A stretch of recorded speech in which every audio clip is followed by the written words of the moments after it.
अस्सलाम वालेकुम जी, सुबह बखैर। You're watching good morning public with me, और मुझे कहते हैं सुहाब सर। कल आप लोगों ने शदीद मिस किया अब्दुल रऊफ साहब को, तो आज मेरे साथ रिस्पेक्टेड अब्दुल रऊफ साहब, पब्लिक की पुरजोर फरमाइश। यस, पुरजोर फरमाइश। और हमारे साथ मौजूद है हरमीत। मुझे हमेशा तो जसूस होता है, तुम्हें पता ही है, ये देखने का क्यूरियोसिटी होती है कि हरमीत ने आज कौन से रंग की दस्तार पहनी हुई है। अब तो हम एक्साइटेड हो जाते हैं हरमीत आपको देखने के लिए। पब्लिक कितनी एक्साइटेड होती होगी। गुड मॉर्निंग फ्रॉम लाहौर, कैसे हैं आप? गुड मॉर्निंग, अस्सलाम वालेकुम, सत श्री अकाल। रऊफ साहब वेलकम बैक। जाहिर बात है सोहा ने ठीक फरमाया कि जनता की फरमाइश थी कि भैया रऊफ साहब किधर चले गए, कहाँ गायब हो जाते हैं। हाँ। और हफ्ते में एक दफ़ा तो आजकल रऊफ साहब जो है कहीं ना कहीं, मैं तो ये सोच रहा था कि अभी मौसम बहुत औसम हो गया है रऊफ साहब, और बारिश उम्मीद है तो रऊफ साहब तो नहीं आएंगे, पहले से मैंने सोच रखा था। और जब मैं आया सेट पे तो रऊफ साहब गायब। तो यकीनन लाहौर का मौसम भी प्यारा हो गया, तो रऊफ साहब ने सोचा कि भाई आराम ही कर लेते हैं, रेस्ट। नहीं, मुझे कुछ काम थे, ज़ाती मसरूफियात थी वो क्या वो बड़ा अच्छा है कि तेरा पैगाम भी ज़रूरी है और मुझे काम भी ज़रूरी है। दोनों काम ज़रूरी है। लेकिन सर मैं आपको बताऊं, मैच जीतना भी बहुत ज़रूरी है सर। मैच जीतना बहुत ज़रूरी है। कोई हमारी टीम मैच फंसा हुआ है पाकिस्तान के लिहाज से देखा जाए तो। खैर, हम बात कर रहे हैं पाकिस्तान और बांग्लादेश के मैच की, और जो पाकिस्तानी टीम का हाल है। फिर मैच फंसा लिया है और इस वक्त 2 आउट हो गए। मैं बाबर आजम ने इनिंग का आगाज तो अच्छा किया था, तकरीबन 55 रन उन्होंने बनाए, लेकिन उसके बाद आउट हो गए। और वो सब मुझे बड़ी हैरानी हुई इस खबर को देख के कि ये तो बड़ा मुश्किल हो जाएगा कि आप डिकार में ही टैक्स लगेगा, और ये तो दिन ब दिन आपने डिकार ही गिनने होंगे कि कितने डिकार मेरी गाय मेरी मजी ने मारे। तो तकलीफ वैसे तो मुझे बड़ा खबर बड़ी वो है, लेकिन बहरहाल बड़ी सोच समझ के उन्होंने ये सारी चीज़ जो कवानीन है ये बनाए होंगे, और कहीं ना कहीं वो कह इस तरह रहे हैं कि किसान को बड़ा फ़ायदा होगा, लेकिन मुझे यहाँ पे कोई फ़ायदा तो नहीं, नुकसान ही नज़र आ रहा है। बहुत इंटरेस्टिंग खबर है सर। जानवर, छोटे छोटे प्यारे प्यारे जानवर हैं, उनको क्या आप रोक सकते हैं? कुदरती एक अमल है, इंसानों को रोक सकते नहीं, आपने जानवरों को कहाँ से रोकना है। लेकिन मंसूबा पेश कर दिया गया, अभी अप्रूवमेंट होनी है इस पर। सर अगली खबर उससे भी ज़्यादा अजीब, क्योंकि डेली डोज होता ही हमारा इस तरह का कि हम आपको पूरी दुनिया से इकट्ठी करके अजीब व गरीब और इंटरेस्टिंग खबरें देते हैं। थोड़ी पर सर, थोड़ी पर 1 घंटा 35 मिनट तक गिटार को बैलेंस करने का ये एक रिकॉर्ड है, जो कि Guinness book of world record में शामिल कर दिया गया है। इससे पहले कि हम इसको डिस्कस करें, मुझे लगता है फौरी तौर पर वीडियो दिखा देनी चाहिए ताकि आप खुद देख लें। 1 घंटा और 35 मिनट इन्होंने अपनी ठोड़ी के ऊपर गिटार को बैलेंस करके रखा है। 1 घंटा 35 मिनट कहने को मजाक की बात लगती है। 1 घंटा 35 मिनट बहुत ज्यादा होते हैं भाई। और ये कोई गिटार वो मतलब बहुत हल्का भी नहीं है, obviously is a proper guitar. ओ भी गया, अभी गया, ऐसे लग रहा है बस गया, लेकिन नहीं। हाँ, गिरने नहीं देना। सबसे ज्यादा काम वैसे है 1 घंटा 35 मिनट ऊपर देखना कितना मुश्किल काम है, फिर आपने गिटार रखा हो तो और मुश्किल काम लगता है, क्योंकि आप देखिए उसको बैलेंस भी करने, ऊपर भी देखना है, हिलना भी नहीं है, और फिर उसको ऐसे बैलेंस तरीके से पूरा टाइम आपने रखना है, यानी रिकॉर्ड बनाने के लिए। जाहिर बात है, लेकिन कोई 2 घंटे हरमीत इसके बाद इन्होंने अपनी गर्दन की मालिश करवाई होगी मुझे लगता है, लेकिन ये साथ डांस भी कर रहे हैं। सबसे बड़ी बात यह है कि ये, और ये पहले रिकॉर्ड इनका था, और वो कोई 1 घंटा 18 मिनट का था, जिसको स्पेन के एक बैलेंस करने वाले ने तोड़ दिया रिकॉर्ड को। रोड्रिगे उनका नाम था, और रोड्रिगे ने कोई 1 घंटा मेरे ख्याल में 30-35 मिनट का रिकॉर्ड बनाया। फिर इन्होंने दोबारा, नहीं, 1 घंटा और 24 मिनट का शायद रिकॉर्ड बनाया, और अब इन्होंने उस रिकॉर्ड को फिर से तोड़ के ब्रेक करके अपने नाम कर लिया 1 घंटा 35 मिनट का। अब तो इसको ब्रेक करने के लिए भी आएगा। लोग अजीबो-गरीब ही होते हैं यार। अमित, हमें सोचना पड़ेगा, जो रिकॉर्ड्स हम देते हैं ना अपने प्रोग्राम में Guinness book of world record में, कोई ये कहता तोड़ने का प्लान मैं और आप भी कर लेते हैं मिलके, ताकि अपनी खबर भी अपने प्रोग्राम में हम कोई दे सके। लेकिन ये गर्दन भी गई। 1 घंटा 35 मिनट से चले रिकॉर्ड तो बन गया। अगली खबर आपको देते हैं। ताइक्वांडो में सर 16 गोल्ड मेडल जीते हैं, और जिससे जीते हैं उनका ताल्लुक लाहौर से है, इसलिए लाहौर की खबर देना हमें जबरदस्त अच्छा लगता है। 16 गोल्ड मेडल जीत चुकी हैं। हाँ जी, और सर ये उस्ताद है और आजकल कोरियन टीचर है लाहौर में इनके मौजूद, ज़हीर इनका नाम है, और सर वहाँ से ट्रेनिंग ले रहे हैं। और सर 16 गोल्ड मेडल कोई छोटी बात नहीं होती। नहीं, बहुत मुश्किल काम है ताइक्वांडो। वैसे ही मतलब हमें तो देख के सब ये है कि वो हमारे एक दोस्त हैं, उन्होंने कहा कि मैं भी ताइक्वांडो सीख रहा हूँ, तो उन्होंने कहा कितना सीख लिया? कहते आवाज़ें निकालनी सीख ली। तो वो भाई छोटा जो था उसने कहा किसी भी ताइक्वांडो वाले से लड़ लो, वो तुम्हारी आवाज़ें खुद ही निकलवा देगा। सिर्फ आवाज़ें सीखी है नहीं, यकीनन एक मुश्किल है और आप देखते हैं कि ये बहुत ज़्यादा आसान नहीं है, बड़ी एक्सपर्टीज़। और सर मैंने तो बहुत सारे पेरेंट्स को देखा है वो बचपन से अपने बच्चों को सिखाने की कोशिश करते हैं, घर में टीचर बुला के बच्चों को बचपन से। ये आपकी सेल्फ प्रोटेक्शन के लिए बहुत अच्छी चीज़ है। और इसके अलावा बच्चों को ख़ास तौर पर अपनी हिफाजत खुद कैसे करनी है, बच्चियाँ बड़ी इसमें आजकल आगे आ रही हैं। पहले इतना ज़्यादा नहीं था सर, लेकिन अब काफ़ी रुझान हम देख रहे हैं बच्चियों का, बेटियों का, और वालिदैन भी इस हवाले से काफ़ी ज़्यादा पॉजिटिव हैं हरमीत। अब लेकिन 16 गोल्ड मेडल भाई बहुत बात है हरमीत, बहुत मुश्किल काम है वाकई में। रोज़ साहब की बात दुरुस्त है कि हम तो सिर्फ सोच सकते हैं और वो कहीं ना कहीं वो मेडल भी हासिल कर चुकी है, तो ये बहुत बड़ी बात है और एक मुश्किल काम है, क्योंकि आप इसकी प्रैक्टिस वैसे तो हमने दूर से देखी है, करीब गए भी नहीं है, क्योंकि पता है कि भैया एक लगनी है तो फिर बहुत बुरा हाल होता है, लेकिन बड़ा मुश्किल काम है वाकई में। हाँ, नाम बड़ा प्यारा सर, ये और नाम मतलब ये है कि जैसे बात हो रही है कि एक बच्ची है, मतलब उसे 16 गोल्ड मेडल जीते हैं, मेरे पास जो है वो बच्ची है सर, फ्लावर ज़हीर उसका नाम है। हाँ, फ्लावर नाम भी बड़ा खूबसूरत, नाम बड़ा खूबसूरत, नाम नाजुक है, काम सख्त है। फ्लावर ज़हीर नाम बड़ा खूबसूरत है। तो 16 गोल्ड मेडल उसने जीते हैं जी, कमाल कर दिया। और मतलब एक ऐसा खेल जो पाकिस्तान का अपना खेल नहीं है, उसको बैनुल अक़वामी सतह के ऊपर जाके अपना नाम बनाना बहुत ज़बरदस्त किस्म की बात है। आगे चलें जी, आगे चलते हैं जी। Last but not the least खबर हरमीत साहब ने कल हमें भेजी थी और हमने कहा फौरी तौर पर अपने डेली डोज का इसका हिस्सा बनाते हैं। इंसानी शक्ल वाली रोबोट का बरतानिया में पहली दफ़ा एक सेरेमनी से खिताब। आइडा नाम आइडा है? इसका नाम है। रोबोट जो है ये इसने खिताब किया बरतानवी पार्लियामेंट से, और इसके बारे में जब इसको सवाल पूछे गए तो इसने उनके जवाब भी दिए। और ये सवाल जो हैं और जो खिताब है वो मुसव्वरी के बारे में, आर्ट के बारे में वो था। और सिर्फ ये हुआ कि कुछ सवाल ऐसे थे जिसके जवाब में यूँ महसूस हुआ जैसे ये सो गई है। तो अभी बहुत परफेक्शन नहीं है, लेकिन इसके बावजूद 3-3.5 साल तक साइंसदानों ने काम किया है इसके ऊपर, और ये डरा रहे हैं बेसिकली। ऐसी फिल्में भी बनी हुई हैं जहाँ पे रोबोट जो हैं वो टेक ओवर कर लेते हैं इंसानी दुनिया को, खिताब करते हैं। हाँ, बार बार ये तनबीह है लोगों के लिए कि अपने आप को बहुत ज़्यादा अपडेटेड रखो, अपने आप को बहुत ज़्यादा इंटेलेक्चुअली बेहतर रखो। ये जो रोबोट है इसने पेंटिंग बनाई भी हुई है, मुझे जो पता है मतलब इसके बारे में, और आइडा के बारे में। आइडा ने बहुत सी पेंटिंग्स बनाई हुई हैं। और सर हमने बहुत सारी खबरें दी हैं, आपको याद होगा एक्सप्रेशंस जो है ना, मतलब कोई कितनी मशीन्स एक रोबोट के मुंह में लगाई गई थी, पूरे फेस पर जब मोटर्स लगाई गई थी, जिसके बाद हमने एक्सप्रेशंस का एक रोबोट देखा था कि वो हंसने, खेलना, रोना और सारे एक्सप्रेशन। अब जब आप इसकी बात करें तो आप देखा कि स्पीच के दौरान ऐसा लगा कि वो सो गई है, बिकॉज वो कमी है अगर देखी जाए तो कमी सिर्फ एक्सप्रेशंस की है। अदरवाइज़ अगर आप खिताब कर रहे हो, सवालों का जवाब भी दे रहे हो, इंटरैक्टिव सेशन भी हो रहा है, फिर आप आर्ट में मुसव्वरी में पार्टिसिपेट करके आर्ट बना भी रहे हो, और ये सारी चीज़ें तो आ गई हैं, बस एक्सप्रेशन रह गए हैं वो जो इंसानों के पास बहुत सारे हैं, और इसमें ज़रा फीड करना थोड़ा सा बाकी है। हज़ारों की तादाद में है, उन एक्सप्रेशंस को लेके आना ये मुझे थोड़ा सा मुश्किल टास्क लग रहा है साइंसदानों के लिए, लेकिन बहरहाल कोई पता सब एक इससे कबल एक चाइना का जो है वो रिपोर्ट उन्होंने तैयार किया। यकीन माने मैं तो उसको देख के मुझे ये लग ही नहीं रहा था कि कहीं रिपोर्ट है। बिल्कुल बड़ी खूबसूरत तरीके से उन्होंने एक खातून बनाई है, और बिल्कुल आपने एक्सप्रेशन की बात की तो कहीं ना कहीं उसमें एक्सप्रेशन, वो सारी चीज़ें हमें वो नज़र आती हैं। और बाकायदा उस वीडियो को मैं तकरीबन कई दफ़ा मैं देख रहा था, मैं ये सोच रहा था कि ये तो हू बहू बिल्कुल आप जैसे मैंने उसमें फ़र्क नहीं किया तो बहुत सारे लोग उसमें फ़र्क करना बड़ा थोड़ा मुश्किल हो जाता है।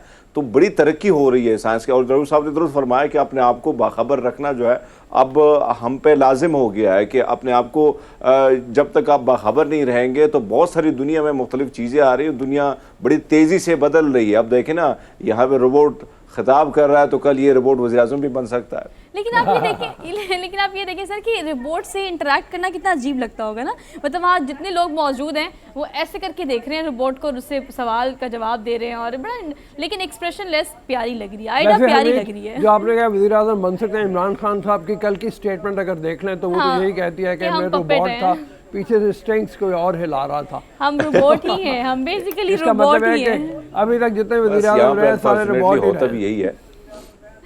हाँ ठीक है, वो दूर नहीं है कि अब बाकी रोबोट कुछ ऐसे ही होता है सर। अच्छा जी, हमने एक छोटी सी ब्रेक ली, ब्रेक हम वापस आते हैं। Keep watching good morning public.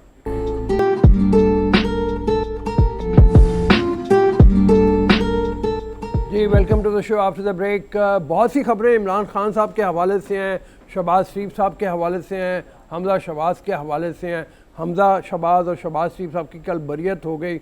वो मुकदमा जो कई साल से चल रहा था मनी लॉन्ड्रिंग का, वो उनके ख़िलाफ़ ख़त्म हो गया और उनको बरी कर दिया गया। लेकिन इमरान खान साहब के ख़िलाफ़ एक फ़ॉरेन फंडिंग केस में मुकदमा दर्ज कर लिया गया है। इमरान खान साहब ने कल फिर एक जलसे से खिताब किया और उन्होंने ये कहा कि मैं तो कठपुतली वज़ीर आज़म था। हमने कुछ देर पहले एक रोबोट की स्टोरी की थी और हम जाते हुए बात भी ये कर रहे थे कि क्या इमरान खान साहब भी एक रोबोट ही थे जिसके पीछे स्ट्रिंग्स कोई और हिला रहा था। ऐसा कहने की ज़रूरत उनको क्यों पेश आई? जो उन्होंने अपना पूरा दौरे इक़्तिदार गुजारा उसमें तो उन्होंने इस तरह की बात नहीं की। तो रिजवान रज़ी सीनियर एनालिस्ट हमारे साथ मौजूद हैं, उनसे चल के बात करते हैं। अस्सलाम वालेकुम रिजवान। वालेकुम अस्सलाम। सर, ये जब कोई वज़ीर आज़म होता है उस वक्त उसको ख्याल नहीं आता, बाद में वो कहता है उस वक्त वो कहते थे कि तमाम पावर मेरे पास है, सब कुछ मैं कर रहा हूँ, तमाम अख्तियार मेरे पास है। अब वो कह रहे हैं कि जनाब मैं तो कठपुतली था, मेरे पास तो पावर ही कोई नहीं थी, नहीं तो मेरा शेर शाह सूरी से मुकाबला कर लेते, मेरी स्पीड इतनी होनी थी। ये क्या हो गया? देखिए, बात ये है कि इसके जरिए इमरान खान साहब ने एक बात का एतराफ़ भी किया है जिसे हम नजरअंदाज कर रहे हैं, और वो है कि वो नाकामी और किसी भी शोबे में डिलीवर कर सकने की कोई भी कामयाबी उनको नहीं मिली। तो अब अपनी वो नाकामी का एक जवाब ढूंढ रहे हैं कि चूंकि मेरे पास और अपने मुतासरीन और जो अपने नाकदीन हैं उनके सामने पेश कर रहे हैं कि चूंकि मेरे पास इख्तियारात ही नहीं थे और मैं कुछ कर ही नहीं सकता था, अगर इख्तियारात होते तो मैं पता नहीं क्या कर देता। फाइनेंस के ऊपर कल उन्होंने कौम को बताया कि किस तरह इकोनॉमिक रिकवरी हो सकती है। 4.25 साल के अंदर जिस बंदे ने 5 फाइनेंस सेक्रेटरी और 4 वजारतें वजीर खजाना बदले हों, वो हमें कल इकोनॉमी के ऊपर लेक्चर दे रहे थे और ये बता रहे थे। तो मेरा मतलब है कि ये इसको इस तरह भी देखा जाना चाहिए कि उन्होंने बेसिकली अपने कुछ ना कर सकने की जो नाकामी है अपने 4.25 साल दौर में, उसका बिलवास्ता इतराफ किया। हाँ बिल्कुल रिजवान, आप सही कह रहे हो, उन्होंने इतराफ़ किया है। उसके अलावा हम ये देखते हैं कि महमूद खान उनके लगाए हुए, बुशदार उनके लगाए हुए, और उन दोनों ने डिलीवर नहीं किया। क्या बुशदार वसीम अकरम प्लस जिसको वो कहते थे वो उनका चुना हुआ बंदा नहीं था?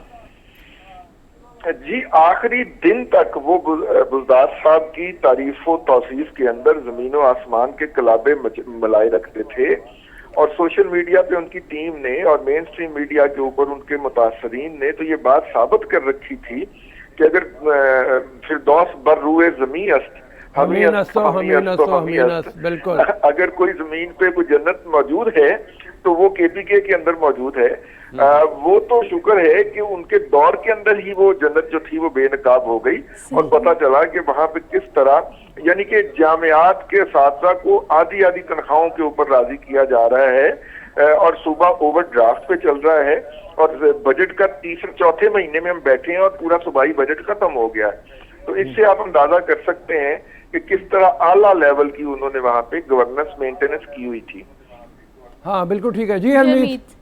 अच्छा सर, अगर इस सारी सूरत हाल में हम देखें तो कल आपके सामने एक केस भी सामने आया हमजा शहबाज का और शहबाज शरीफ साहब का, मनी लॉन्ड्रिंग के हवाले से 4000 सफ़ात और 7 वॉल्यूम और सारा कुछ जो है वो ख़त्म हो गया, दफन हो गया। अब ये जो बयानिया था खान साहब का करप्शन के हवाले से, हम देख रहे हैं कि एक तरफ से रिलीफ पे रिलीफ जो है वो शरीफ ख़ानदान को मिल रहा है। इस बयानिए को ये रिलीफ इनको मिल रहा है, इस के तनाजुर में अगर देखा जाए तो खान साहब का बयानिया इनके ख़िलाफ़ था कि इनको मैं मंतकी अंजाम तक पहुँचाऊँगा, लेकिन यहाँ पर कुछ और सिलसिला शुरू हो चुका है। तो इस खान साहब के बयानियों को कितना नुकसान आप पहुँचेगा आने वाले दिनों में सर? देखिए, बात यह है कि मुआशरे के अंदर इस वक्त 3 तरह के लोग पाए जाते हैं। एक तो वो हैं कि इमरान खान साहब जो कुछ भी कहेंगे वो दुरुस्त है। दूसरा तबका वो है जो कहते हैं कि खान साहब जो कुछ भी कहेंगे वो गलत है। एक तीसरा तबका भी है और बहुत बड़ी तादाद में है, और वो मुतासर भी बहुत ज्यादा होता है खान साहब की बातों से, और जो गलत को गलत और दुरुस्त को दुरुस्त कहने की कोशिश करता है। अब देखिए, ये अगर अदालत कल ये केस ना उड़ाती तो इसका मतलब होता है कि लंदन के अंदर जो एनसीए ने, नेशनल क्राइम एजेंसी ने जो तहकीकात की थी और क्लीन चिट दी थी और उन्होंने कहा था कि हमने 10 साल का डाटा जो है 2008 से लेके 2022 तक का उसको खंगाला है और हमें उसमें कुछ नहीं मिला, तो फिर आप उस फैसले को लेके कहाँ जाते हैं ना। अब जो है इस वक्त मेरा मतलब है कि उस फैसले के बाद ये जो इल्जाम था इसमें बरियत की ही जानी चाहिए थी, जबकि बराह रास्त मनी लॉन्ड्रिंग का कोई इल्जाम चालान के अंदर भी नहीं लगाया गया ना, दोनों बाप बेटा के ऊपर, शहबाज साहब के और उनके साहबजादे के ऊपर। तो इसका मतलब ये है कि अगर कोई भी जज कभी भी मेरिट पे बात करता तो वो होनी ही थी। लेकिन इमरान खान साहब की जो मनी लॉन्ड्रिंग है वो मनी लॉन्ड्रिंग केस के अंदर जो FIR दर्ज होना है वो इमरान खान साहब की बुनियाद के ऊपर हमला है, क्योंकि वो पैदावार हैं जो उन्होंने अतियात वसूल किए हैं और मुख्तलिफ तरीकों से वो पाकिस्तान लेके आए हैं उन अतियात को, और वो जो लाने का अमल है, ये जो इंस्ट्रूमेंट हैं उनके ऊपर सवाल खड़ा किया है। और वो जो उन्होंने इंसाफ फाउंडेशन के नाम से एक NGO बनाई हुई थी और उस NGO के जरिए वो पैसे लाते थे, वो फिर कुछ अकाउंट्स में घुमाए जाते थे, फिर वो कैश विड्रॉल होके सैफुल्लाह नियाजी साहब के पास चला जाता था और सैफुल्लाह नियाजी साहब उसको जो है वो आगे जिसे कहना चाहिए ठिकाने लगा देते थे। तो इसके ऊपर जो FIR का दर्ज होना वो बड़ा है। और मजे की बात इसमें आखिरी बात मैं फिक्रा कह लूं कि ये वो तमाम मालूमात हैं जो इमरान साहब ने अंडर ओथ जो है इलेक्शन कमीशन ऑफ पाकिस्तान को फराहम की हैं। कोई नई इंफॉर्मेशन नहीं ढूंढी FI ने, उनके जो बयान है जो उन्होंने FIA को अंडर ओथ दिया हुआ है उसमें दी गई इंफॉर्मेशन को ही FIA ने उठा के कहा कि ये अकाउंट तो आपने डिक्लेयर नहीं किए हुए अपने वो रिटर्न्स के अंदर, टैक्स रिटर्न्स के अंदर, तो वहां पे फंसे हैं। जी अच्छा ये बताइए कि रिजवान साहब आपसे जानना चाहता हूं कि आपने देखा होगा एतजाज़ हसन साहब का जो बयान था वो भी काफ़ी चर्चा में था, उसमें भी ये बात जिक्र थी कि सियासी इंजीनियरिंग के लिए नेब को इस्तेमाल किया जा रहा है। लेकिन अब FIA जो है वो भी आपने देख लिया। अब इमरान खान साहब का आप जिक्र कर रहे हैं, लेकिन हमने देखा पैरागॉन जो रेफरेंस था साद रफ़ीक और सलमान रफ़ीक के खिलाफ जो वादा माफ गवाह थे अमीन कैसर बट, वो भी मुनहरिफ हो गए। तो आपको लगता नहीं है कि जो हुकूमत में आता है अपने जितने सारे केसेस उस पे ऊपर बने होते हैं तो वो खत्म हो जाते हैं? लगता ये भी है कि खान साहब अगर हुकूमत में आएंगे तो अब अगर उन पे केसेस बनेंगे तो भी खत्म हो जाएंगे, तो ये एक मुश्किल मरहला नहीं है वाइट कॉलर क्राइम जो उसको खत्म करना, मुल्क से उसका खात्मा करना? देखिए, जब व्हाइट कॉलर क्राइम को आप वादा माफ गवाह के जरिए एस्टेब्लिश करने की कोशिश करते हैं तो यही होता है। व्हाइट कॉलर क्राइम की असल सलाहियत या खसूसियत ही यही है कि उसे आप डॉक्यूमेंट्री एविडेंस से साबित करते हैं, मनी ट्रेल को प्रेजेंट करते हैं और उसके बाद उसका एक केयरफुल इन्वेस्टिगेशन करने के बाद आप एक फैक्ट डेवलप करते हैं। इस वक्त आपको व्हाइट कॉलर क्राइम का सबसे बड़ा केस जो है वो चलता हुआ अभी नजर नहीं आया, अमेरिका की अदालत के अंदर पेंडिंग है, वो आरफ नकवी साहब का है जो बरतानिया के अंदर कैद हैं, और जब वो हवाले होंगे अमेरिका के तो वो केस चलेगा तो आपको पता चलेगा कि व्हाइट कॉलर क्राइम का केस किस तरह बनाया जाता है। तो मेरा ख्याल है कि थोड़ा सा व्हाइट कॉलर क्राइम से इसको डिफरेंट कर ले। जब वादा माफ गवाह के बयान के ऊपर बात आ गई, और वैसे by the way Khawaja Saad Rafique साहब जो हैं वो हॉस्टाइल गवर्नमेंट के अंदर बरी हुए हैं, अपनी गवर्नमेंट में आके बरी नहीं हुए, तो इसलिए उसका कंपैरिजन आपके आर्गूमेंट में बनता नहीं है। वो इमरान साहब की गवर्नमेंट के अंदर वो उससे बरी हुए हैं। ठीक है रिजवान, थैंक यू, बहुत मेहरबानी रिजवान जी। कोई ब्रेक ले लें, मैं ख्याल में एक छोटी सी हमने उसके बाद डिस्कस करने से प्रोग्राम के आगाज़ में हमने सवाद का जिक्र किया था, तस्करा करेंगे एक छोटी सी ब्रेक के बाद। आप हमारे साथ रहिएगा।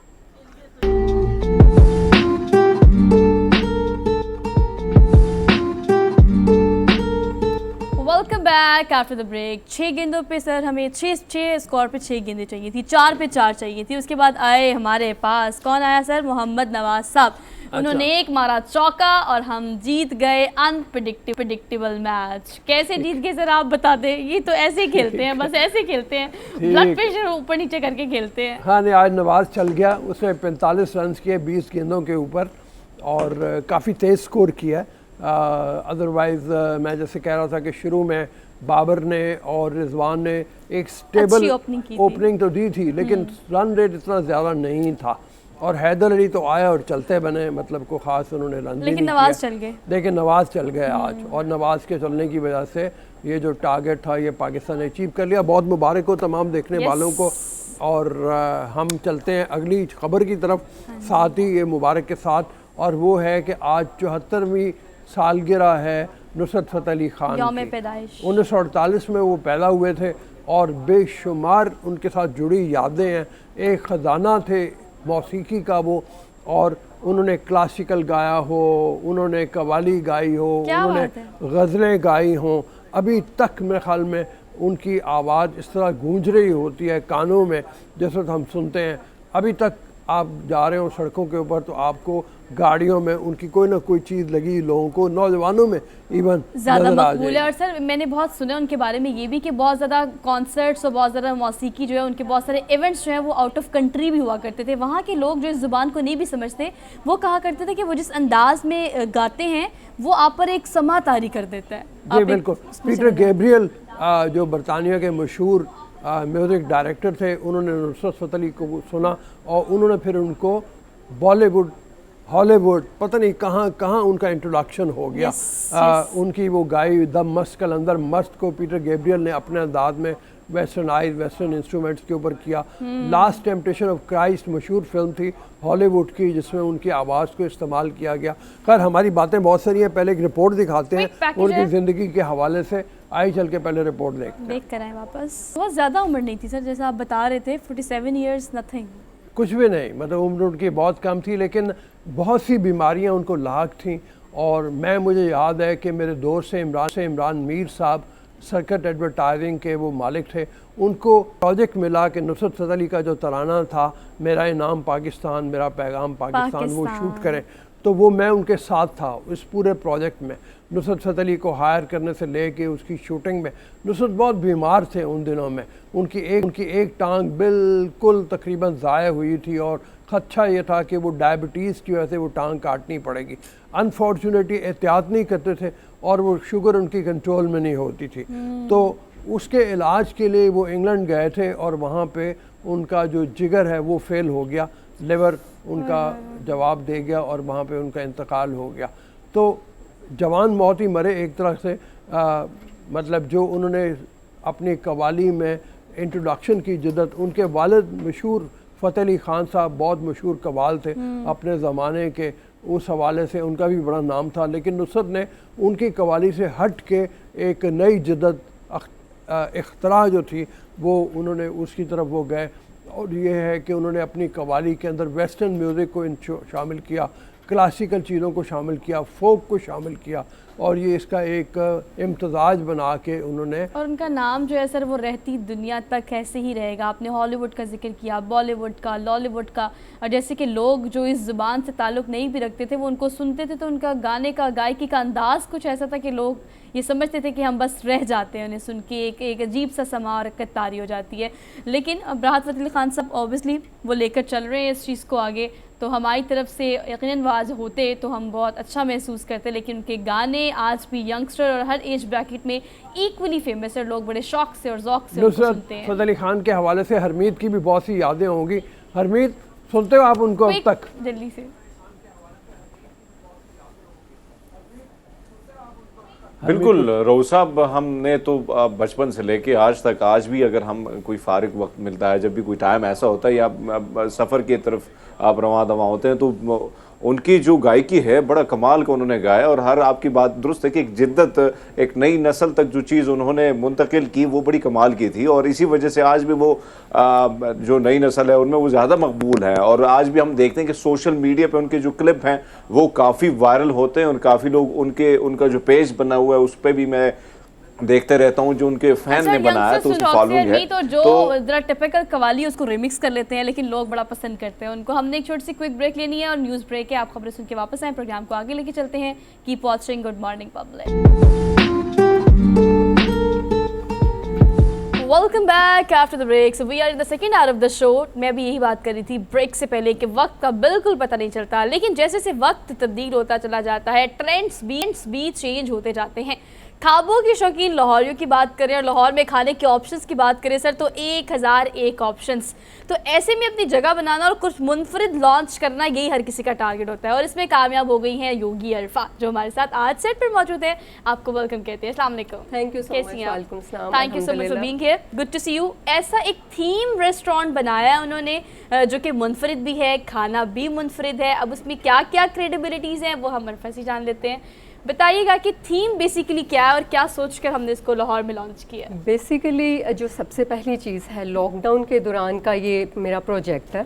और लॉकडाउन के दौरान लोग इतने ज़्यादा डिप्रेशन में चले गए थे। Basically I am yoga teacher and psychologist, तो मुझे इस चीज़ की कमी महसूस हुई कि एक हाइजेनिक फूड की और हमारी जो एक एंटरटेनमेंट चाहिए उसकी बड़ी कमी हो गई after lockdown, and because everyone so much depressive. और मारफा कैफ़े रेस्टोरेंट का जो हमारा लोगो है वो है वी राइज इन लव। तो बेसिकली हम लोगों ने, because everyone was following that time, तो बीइंग ए फिटनेस एक्सपर्ट मैं ये चाहती थी कि हम जो अपनी लाहौरी अवाम को है उसको कुछ इस तरह का खाना प्रोवाइड कर सकें कि वो खाने के बाद, वो एंटरटेनमेंट लेने के बाद अगले दिन उनके पेट में गुड़गुड़ ना हो, वो वॉशरूम में ना जाएं सुबह सुबह उठ के, उनकी गैस्ट्रोइंटेस्टाइनल हेल्थ ठीक रहे। और सेकेंडली ये कि ऐसा ना हो कि आप किसी रेस्टोरेंट में जा रहे हैं तो वहाँ पे आपसे खाना बेच रहे हैं। It is all about hospitality. जिस तरह आपके पास कोई मेहमान आता है, आप उसको प्रोटोकॉल देते हैं और उसको आप फील करवाते हैं कि you are at your home. तो मैंने कोशिश की है कि ये ऐसा ना हो कि सिंपली कुर्सियाँ टेबल लगे हुए हैं और आप बस खा पी रहे हैं। अच्छा, हमने थीम क्या रखा है? मतलब थीम है बेसिकली, हाँ, मारफा एक सहरा है टेक्सास में, यूएसए टेक्सास में सहरा है, जिसको कहा जाता है कि that is the multi cultural art, जो हब है multi cultural art and food का। तो हमारे यहाँ पर डिफरेंट 7 कुजीन है और इसके अलावा डिफरेंट जो कल्चर हमने वहाँ पर इंट्रोड्यूस करवाया है वो सारा हैंडमेड है, आर्ट बेस्ड है। और जो सबसे बड़ी बात है वो ये है कि हमने ऑथेंटिक रेसिपीज़ और कुजीन्स लेके आए हैं। मतलब गोरे अगर बाहर से आके इटली, पेरिस, कहीं से भी आके वो अगर यहाँ खाना खाते हैं तो ये नहीं कहेंगे कि what is this desi thing, mixture food. हाँ, no, this is the purely authentic recipes के फॉरेनर्स को भी वो एग्जैक्टली जो हम वहाँ जाके खाना खाते हैं उसका टेस्ट हम यहाँ ले सकते हैं। अच्छा, फिर पाकिस्तान में खासतौर पे अगर लाहौर में बात की जाए तो आप वो रेसिपीज़ भी ले आए और एग्जैक्टली आपने उसको ऑथेंटिकली बनाया भी उसी तरीके से। लेकिन लाहौरियों का एक टेस्ट है जो कि डेवलप्ड है, उसको स्विच कराना और फिर उसको उन पे मतलब कन्विंस करना, ये it seems to be like difficult. ये आसान नहीं है, बिकॉज़ लाहौरियों को चाइनीज़ में भी मसाले चाहिए होते हैं। एग्जैक्टली ऐसा ही है। ये अब किस तरह से इंट्रोड्यूस कराया, फीडबैक क्या आ रहा है? देखिए, जो पहली चीज़ है ना वो जो आपके पास आ रहा है उसकी साइकी माइंड में रखना बहुत ज़रूरी है। और मेरी साइकोलॉजी ने और मेरा जो योगा इज़ अ लाइफस्टाइल, इन चीज़ों ने मुझे बहुत हेल्प आउट किया इस चीज़ के लिए कि आप आहिस्ता आहिस्ता उनको इस टेस्ट पे डेवलप करें। लेकिन जो लोग हमारे टेस्ट पे शिफ्ट हो गए हैं अब उन्हें कहीं और का खाना पसंद नहीं आता, ये बात श्योर है। वो बड़ी मेरे ख्याल में एक अफसोस की बात है कि मोइन अली जो इंग्लैंड की क्रिकेट टीम के कप्तान हैं थे, मतलब उस वक्त जब पाकिस्तान आई थी इंग्लैंड की टीम, तो उन्होंने आपके रेस्टोरेंट में खाना नहीं खाया। अच्छा। क्योंकि उन्होंने कह दिया कि मैं लाहौर में खाने से बड़ा मायूस हूँ, कराची खाना बड़ा ज़बरदस्त। उनको आना चाहिए फिर लाजमी, उनको है ना दोबारा उनका भी आना कुछ गड़बड़ वाला सीन हुआ था तो उन्होंने जाते जाते कहा कि नहीं, मैं थोड़ा सा मायूस हूँ लाहौरियों से। और मुझे भी यही चीज़ फील होती थी क्योंकि गैस्ट्रोइंटेस्टाइनल हेल्थ के लिए हमारा खाना, इवन के डॉक्टर्स कहते हैं बाहर का खाना ना खाएं, और मैं खुद बहुत ज़्यादा मतलब फूडी पर्सन हूँ, I love to dine out, तो ये कमी पूरी करने के लिए मैंने अपना रेस्टोरेंट बनाया। लेकिन आपके लिए फिर भी ठीक है, खाओ पियो बाहर का भी घर का भी और फिर योगा कर लो तो सारे मसले वैसे हल हो जाते हैं, आपके लिए फिर भी ठीक है। हरमीत हमारे साथ मौजूद है इस्लामाबाद से। हरमीत, आप बताएं, कुछ योगा का पूछना है या खाने का पूछना है? नहीं, मैं तो जाहिर बात है कि जो विजुअल चल रहे हैं बड़े मज़े के हैं और दिल तो कर रहा है कि मैं अब लाहौर आ जाऊँ और सुहा और रूप साहब के साथ आएँ, टेस्ट करें, देखें कि भैया क्या ऐसा मुनफरिद है। लेकिन आपसे जानना चाहेंगे, आपने जिस तरह फरमाया कि भाई जो मुख्तलिफ कल्चर है या मुख्तलिफ रिवायती खाने हैं, तो आपने रिवायती खानों के साथ साथ जो बाहर दुनिया के खाने हैं उसको भी शामिल किया इसमें, और जो आते हैं कस्टमर उनकी जानिब से किस तरह रिस्पांस जो है वो दिया जाता है, किस तरह? जाहिर बात है बहुत सारे रेस्टोरेंट है, फिर खाबों के हवाले से वैसे भी लाहौर बहुत ज़्यादा मशहूर है, तो ऐसी मुनफरिद चीज़ क्या है वहाँ पे जो ज़्यादा अट्रैक्ट करती है? ऐसा है कि हम लोगों ने पाकिस्तान का लार्जेस्ट रैप इंट्रोड्यूस करवाया। हमारा 13 इंचेस रैप है जो अप टू 1 kg उसका वेट है। ये भी एक टोटली डिफरेंट चीज़ है जो हमने इंट्रोड्यूस करवाई है। बाकी ये है कि हम अपने पाकिस्तानी फूड को बिल्कुल नहीं भूले। हम लोगों के पास जो हैदराबादी स्टाइल की हांडी, बेदमजान हांडी मुगलई कुजीन है, जिसके बारे में कहा जाता है कि सिर्फ वहाँ पर मुमताज़ महल में बनती थी मुमताज़ के लिए। और इस तरह की जो ऑथेंटिक रेसिपीज़ हैं, मतलब हमारी हर डिश के पीछे पूरी हिस्ट्री है। पिज़्ज़ा को अगर लिया जाए तो हमने उसमें ब्लू चीज़ इंट्रोड्यूस करवाई है, जो कि पाकिस्तान में हम पायोनियर्स में है जो ब्लू चीज़ फूड में यूज़ कर रहे हैं, दैट इज़ वेरी एक्सपेंसिव। इसी तरह हमारे पास पिलाव प्लेटर है, बारबेक्यू है, और उसमें जो अरेबिक चावल है वो वगैरह। मतलब कोशिश ये की है कि हम पाकिस्तान, ऐसा नहीं है कि यहाँ पर सिर्फ अमेरिकन टाइप आपको खाना मिलेगा, मतलब वहाँ आने वाला मायूस नहीं जाएगा। हमारे डिफरेंट कुजीन में से जो उसका दिल कर रहा है, जैसे आमतौर पे होता है कि बच्चे कहते हैं कि हमने तो खाना ही पिज़्ज़ा है, और जो बूढ़े वगैरह हैं उनकी कोशिश होती है कि भाई देसी खाना बारबेक्यू होना चाहिए, जो बास जनरेशन चाइनीज़ पसंद करती है। तो इसलिए वहाँ से मार्फा कैफ़े रेस्टोरेंट से मायूस हमने किसी को नहीं जाने देना, वहाँ से सबको खुश जाएं और उनको मज़ा भी आए। मतलब दैट इज़ वेरी स्पेशियस। ऐसा नहीं है कि एक ही हॉल में कुर्सियाँ टेबल लगे हुए हैं और बस हम बैठ कुछ के। मैंने जो अभी विजुअल्स देखे हैं सर, उसमें आपको कुछ खेमे भी नजर आ रहे होंगे। जी बिल्कुल, ये भी जो थीम है, लाइक इसे आप किस तरह से ड्राइव करेंगे? इसमें बेसिकली जो हमारा आर्ट की टेक्सचर है ये industrial and contemporary art based है। और अगर आप देखेंगे तो यहाँ पर आपको सिर्फ लोहा और शीशे का इस्तेमाल नज़र आएगा। लोहा जाहिर करता है एक सॉलिडिटी को, और शीशा जाहिर करता है कोई नीड टू बी ट्रांसपेरेंट। हमारा ओपन किचन है, कोई ऐसा हिडन नहीं है कि आप क्या खा पका रहे हैं, छुपा हुआ है। मतलब नीट एंड क्लीन, जो गेस्ट हैं वहाँ शीशे से खड़े होकर देख सकते हैं क्या पक रहा है। और जो कैंप्स हैं, ये अगर हम मार्फा जो टेक्सास सहरा है वहाँ पे देखें तो वहाँ पे कैंपिंग है, वहाँ पे कंटेनर्स हैं। तो हमारी जो बिल्डिंग है वो तकरीबन 12-13 कंटेनर्स से मिलके बनी है। देयर इज़ नो उसमें कोई ब्रिक्स, ईंट, सीमेंट यूज़ नहीं हुआ। कंटेनर्स मतलब ये Imran Khan type, you know, क्योंकि सहरा में कैंप होते हैं, कंटेनर्स होते हैं, इस तरह की पोर्टेबल चीज़ें होती हैं। इतनी बड़ी जगह मिल गई थी आपको जहाँ पे इतना बड़ा? लकीली मिल गई, लोकेशन बहुत अच्छी मिल गई, यूसीपी के बिल्कुल सामने, और वो इतनी स्पेशियस है कि उसके राइट लेफ्ट ना कोई बिल्डिंग नहीं है, तो वाकई एक बड़ा कूल सा और बड़ा अच्छा अफेक्ट। और ऊपर से यूनिवर्सिटी के करीब हो तो कंपैरेटिवली आपको पता होता है कि क्राउड या लोग या यंगस्टर्स जो हैं वो आपको ज़्यादा ट्राई करते हैं। एग्जैक्टली। और जो सबसे मज़े की बात है, जिसके लिए अल्हम्दुलिल्लाह मैं अल्लाह ताला का शुक्र अदा करती हूँ कि सिर्फ ऐसा नहीं है कि हमारे पास ना सिर्फ स्टूडेंट कैटेगरी आ रही है। दिन में नो डाउट यूसीपी से आते हैं बड़े स्टूडेंट्स, या हर यूनिवर्सिटीज़ पास हैं, हमारे पास फैमिलीज़ बहुत आ रही हैं। और जो एक मैंने चीज़ नोट की है, जो होटल में there are too many cafes जो कि चाय वगैरह के हैं, तो जो प्रॉपर एक फ़ाइन डाइन रेस्टोरेंट है उसके लिए आपको इधर गुलबर्ग साइड पे ही आना पड़ता है। तो मेरे ख्याल में जोहर टाउन वालों के लिए ये कमी तो पूरी हो गई है कि उन्हें इतनी ट्रैफिक में ना दूर नहीं जाना पड़ रहा। इसके अलावा हमारे इवेंट्स वहाँ पर लाइक निकाह, मंगनी, इस तरह के फंक्शन भी हो जाते हैं। खुली जगह होने का ये फ़ायदा है। अच्छा मुझे ये बताइए अरफा, देखिए आपने जब शुरू किया ऑब्वियसली कोविड में शुरू किया, और पिछले 20 साल से जैसे कि आप बता रही हैं कि आप योगा इंस्ट्रक्टर भी हैं और आप साइकोलॉजिस्ट भी हैं, तो ये काम सारे तो ऑलरेडी आप पिछले बहुत सारे सालों से कर रही थी।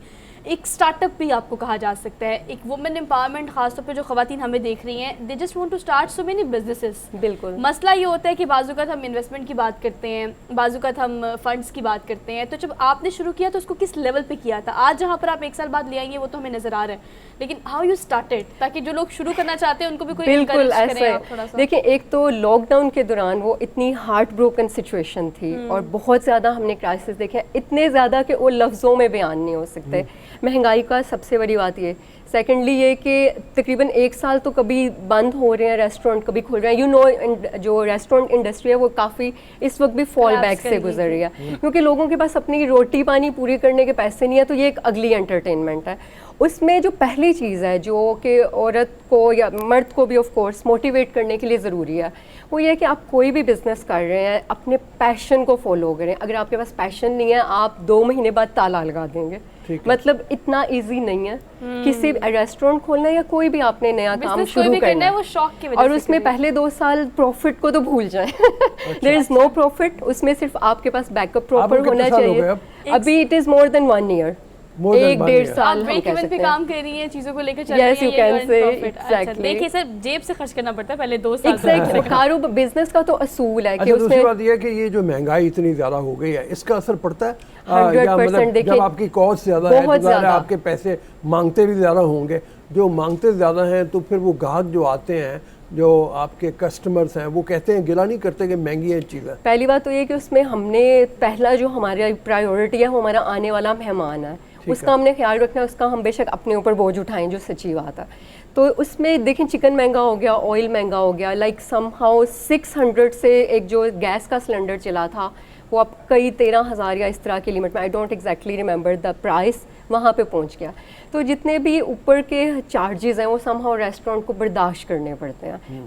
ख़ास तौर पे जब उसने शुरू किया है तो 1-2 साल तो बड़ी एक टफ जॉब है। This is not an easy thing. अगर आप रेस्टोरेंट इंडस्ट्री में आ रहे हैं तो ये नाको चने चुप बात है। अच्छा, ये तो देखिए बड़े सख्त स्टेटमेंट हो गई है। नाको चने पैशन इसलिए होगा तो सरवाइव कर जाएंगे, वरना मुश्किल है। कंपटीशन बहुत है। अगर हम इस्लामाबाद की बात करें तो जब हम लोग लाहौरी जब इस्लामाबाद जाते हैं तो हमें पता होता है कि हमें वहाँ पे 11-12 बजे के बाद कुछ ऐसा नहीं मिलेगा।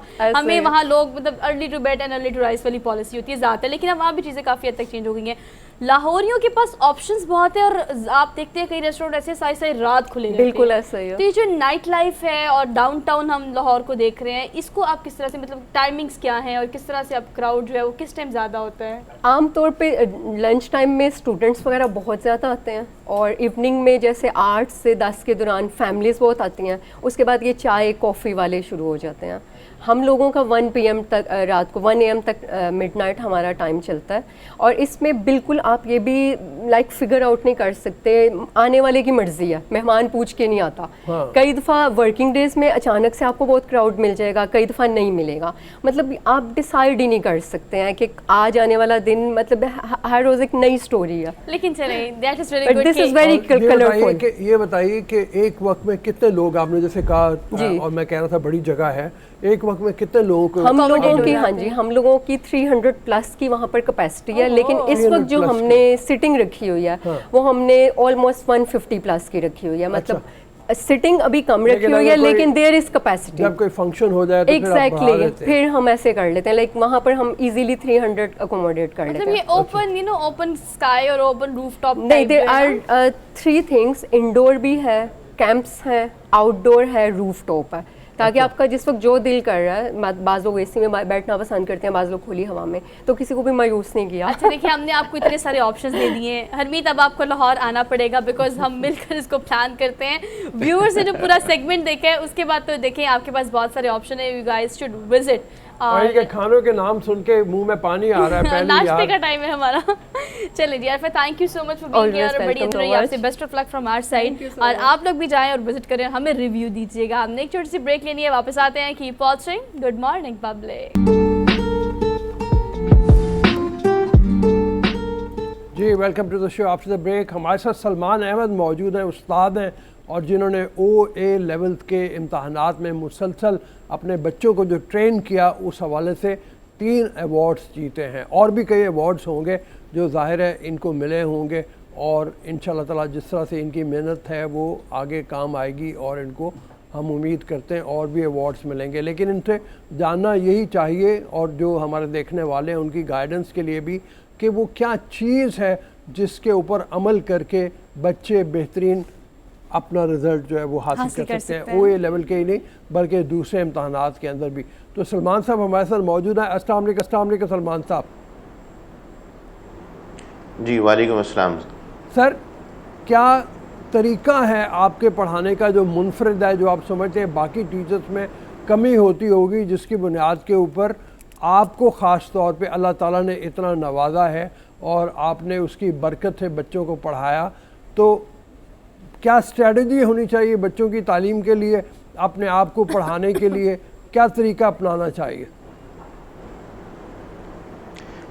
सबसे पहले तो मैं आप लोगों का बहुत ममनून हूँ कि आपने जो है ये मौका दिया और ये इज़्ज़त अफ़ज़ाई की। सबसे पहली बात जो देखी जाती है ना, तो हर प्रोफेशन, ज़ाहिर है कि ये जो दर्स व तदरीस का जो शोबा है, ये तो इसको तो कहा जाता है कि प्रॉफिटिक मिशन है, ये तो अंबिया का शोबा है। तो सबसे पहले तो इसको जो है, जो भी दर्स व तदरीस के शोबे से वाबस्ता है, उनको चाहिए कि पहले तो जो है वो इसको बाय चांस जो है वो प्रोफेशन ना समझे, बल्कि बाय चॉइस जो है इसको अपनाए। ठीक है, बिल्कुल असल सही में है। हमारे यहाँ जो कमी ये है, ये देखा जाता है कि जो असातिज़ा आजकल जो हम देखते हैं उसमें होता ये है कि अपने इम्तिहानात से या ग्रेजुएशन या इंटरमीडिएट से वो पास हुए, अब वो रिज़ल्ट आने में अगर 2, 4, 6 महीने हैं तो दे आर थिंकिंग कि चले अपना जो है कोई टाइम हम स्पेंड कर लें। तो वो इसको जब लीजर टाइम समझते हैं, एक मशगला समझते हैं, तो भाई ये एक बहुत सीरियस जॉब है, बहुत सीरियस प्रोफेशन है। हमें जो है बच्चे को बिल्कुल ज़मीन से उठाना होता है और उसकी काबिलियत के हवाले से उसको पढ़ाना होता है। तो पहली बात तो ये कि इसको जो है बाय चॉइस ली जाए। दूसरी बात ये है कि जब आप शोबे से वाबस्ता होते हैं, दुनिया में किसी भी शोबे से वाबस्ता होते हैं, तो आपकी जो तरजीह होती है वो ये होती है कि आप उस शोबे में महारत हासिल करते जाएं। यानी सीखने सिखाने का जो मरहला है वो कभी ख़त्म नहीं होना चाहिए। ये अगर इंसान जो है अपने आप को ये समझ ले कि मैं जो है वो तो मुकम्मल हो गया, तो भाई इंसानी ज़ात जो है वो मुकम्मल नहीं होती। बिल्कुल ऐसे ही है। तो ये सीखने का मरहला जो है वो कभी भी नहीं छोड़ना चाहिए, बल्कि by the passage of time इंसान को अपने आप को अपडेट रखना चाहिए। मिसाल के तौर पे हम कोविड के ज़माने की बात ले लें तो उस वक्त तो पाकिस्तान में ऑनलाइन टीचिंग जो है वो आपको कहीं कहीं नज़र आती होगी, लेकिन कोविड ने जो है वो हमें तो कहते हैं ना कि इंसान को हर परेशानी में भी जो है वो अल्लाह का सहारा उसके साथ होता है। और इस परेशानी ने, कोविड की परेशानी ने हमें जो है ऑनलाइन टीचिंग सिखा दी, ख़ास तौर पे हमारे टीचर्स को। और हमारे बच्चे जो यूज़ टू नहीं थे अब ऑनलाइन टीचिंग के यूज़ टू हो गए हैं कि अब पाकिस्तान में लोग जो हैं फ़िज़िकल से ज़्यादा ऑनलाइन टीचिंग पे इन्हिसार करते हैं और ऑनलाइन टीचिंग पे जो है वो आना चाहते हैं। तो मेरी तो जो है तमाम असातिज़ा से ये दरख्वास्त भी है कि आप जो है अपने आप को अपडेट करते रहें by the passage of time. और फिर जब आप पढ़ाने जा रहे हैं तो हमारे एक उस्ताद थे, वो हमें समझाते थे जब हम शोबे में आए कि कभी भी उस वक्त तक अपनी क्लास में एंटर मत होना पढ़ाने के लिए जब तक तुम खुद तैयार ना होकर आओ। तैयारी से मतलब अच्छे कपड़े पहनना नहीं है, तैयारी से मतलब ये है कि जो टॉपिक आप पढ़ाना चाह रहे हैं या पढ़ाने जा रहे हैं, आपको जो है प्रिपेयर होना चाहिए। आज का बच्चा बहुत माशाल्लाह स्मार्ट है सलमान और वो आपसे ऐसे सवालात पूछ लेता है रिलेटेड टू टॉपिक कि फिर अगर आप चुप रह गए तो फिर आपकी टीचिंग बिखर जाती है। सलमान साहब, आपने उस्ताद होने का और टीचर होने का जो डेफिनेशन है कि हम जो है कभी प्रिपेयर नहीं होते, कभी रात में नींद नहीं हुई, कोई परेशानी हो गई, किसी वजह से प्रिपेयर नहीं है। अपने जो बच्चे हैं जिनको आप पढ़ा रहे हैं उनसे कभी झूठ ना बोले। आप जाएं क्लास के अंदर और कहें कि भाई आज हमें ये टॉपिक पढ़ना था लेकिन मैं प्रिपेयर नहीं हूं, तो आज जो है हम किसी और मौजू पे काम करेंगे। अगर आप अपनी जो है तालीम का वो दौर याद रखें या मैं अगर वो दौर याद करूं, तो ऐसा होता था कि टीचर क्लास में एंटर होके कहते थे अच्छा भाई आज पढ़ाई नहीं करेंगे, आज हम जो है किसी दूसरे टॉपिक पे बात करेंगे। तो ये टीचर जो है उनकी ऑनेस्टी थी कि बगैर प्रिपेयर वो पढ़ाते नहीं थे। अच्छा सलमान ये फरमाइए, ये सुहा का सवाल है, ये सवाल लेते हैं जी। सुहा, मेरे ख्याल से सलमान साहब को हमारी आवाज नहीं जा रही, ये तैयारी आपकी अपनी काबिलियत के हिसाब से नहीं होगी। जी जी जी। आप ये तैयारी बच्चे की काबिलियत को देखते हुए करेंगे कि क्लास में एंटर होके आपने वो कौन सी टीचिंग स्ट्रेटजीज या मेथोडोलॉजी, आपको मेरी आवाज आ रही है? मेरे ख्याल से हम आवाज से कनेक्ट नहीं है, जिसकी वजह से जो है आप बच्चे को पढ़ा सके। सलमान साहब, आपको मेरी आवाज आ रही है? अच्छा सलमान साहब, जी मुझे आ रही। अच्छा सलमान साहब, ये कहिएगा कि हम उस्ताद होने की बेहतरीन डेफिनेशन तो आपने बता दी, लेकिन हम यहाँ पर टारगेट, अब देखें आपकी जो अचीवमेंट है वो OA लेवल्स में माशाल्लाह 3 अवार्ड्स हैं, बच्चों को जिस तरह से आपने पढ़ाया और उस्ताद को कैसा होना चाहिए, बहुत ही खूबी। अब आपने कहा नबियों, मुअल्लिम होना नबियों का पेश है, तो उससे वैसे हमें इंसाफ करना चाहिए। लेकिन OA लेवल्स की अगर बात की जाए तो बच्चों की तालीम भी अलग होती है, कोर्स अलग होता है, और वालिदैन का जो रुझान है वो पहले कंपैरेटिवली OA लेवल्स की तरफ इस तरह से नहीं था, अब ज़्यादा हो गया। लोगों को लगता है कि ये इस तरफ जाना चाहिए। ये रुझान जो तब्दील होता आप देख रहे हैं और वालिदैन की जो सोच बदल रही है, इसको आप किस तरह से देखते हैं? देखें, सबसे पहली बात तो ये बहुत माजरत के साथ हुकूमती जो इदारे हैं और ख़ास तौर पे जो तालीम से वाबस्ता है, आप अगर तालीमी बजट जो देखें हमारा वो क्या है और दूसरे मुल्कों का क्या है, तो हमें प्रायोरिटीज़ जो हैं वो नज़र आ जाती हैं क्या है। नंबर एक, अच्छा अगर हम लिमिटेड बजट में भी काम कर रहे हैं तो ये नहीं सोचना चाहिए कि जी बजट कम आ रहा है तो जनाब तालीम का निज़ाम जो है वो अच्छा नहीं हो सकता। अगर हम यहाँ पे देखते हैं, मैं इस वक्त कराची में बैठा हुआ हूँ, आप जो हैं वो लाहौर में हैं, एक बहुत बड़ा डिफरेंस नज़र आता है पंजाब की तालीम का और सिंध की तालीम का। उसकी वजह क्या है? उसकी वजह जो है वो ट्रांसपेरेंसी है। देखें, जब लोगों का एतमाद आपके अपने बोर्ड से उठता चला जाएगा ड्यू टू एनी रीज़न, मैं उन रीज़न्स की डिटेल में नहीं जाना चाह रहा, तो फिर आप इसका मतलब दूसरे बोर्ड्स को मौका देते हैं। अच्छा, दूसरे लोग जो हैं, जो दूसरे बोर्ड्स हैं हमारे यहाँ कराची में और हमारे पूरे पाकिस्तान में, एक तो हमारा प्रोविंशियल बोर्ड चलता है, फिर आगा खान बोर्ड है, फिर फेडरल बोर्ड है, फिर ओ लेवल्स है और इस तरह के और न जाने कितने बोर्ड, एडेक्सल है, पीरसन है और बहुत सारे बोर्ड। ये क्यों आ रहे हैं, ये क्यों मौका दे रहे हैं? क्योंकि भाई हमारे बोर्ड में कहीं ना कहीं कोई कमी है, कोई कोताही है, कहीं ट्रांसपेरेंसी का फुकदान है, इस वजह से वो लोग आ रहे हैं। और वो लोग पहले अपने आप को जस्टिफाई करते हैं, फिर लोगों को जो है अपनी तरफ मरगूब करते हैं। तो हमारे यहाँ जो वालिदैन का अब जो रुझान या बच्चे का भी रुझान बढ़ गया है अपने प्रोविंशियल बोर्ड्स को छोड़ के ओ एंड ए लेवल्स के लिए, उसका ताल्लुक जो है सिलेबस से भी ऑफ कोर्स है, एग्जामिनेशन का जो तरीका है उससे भी है।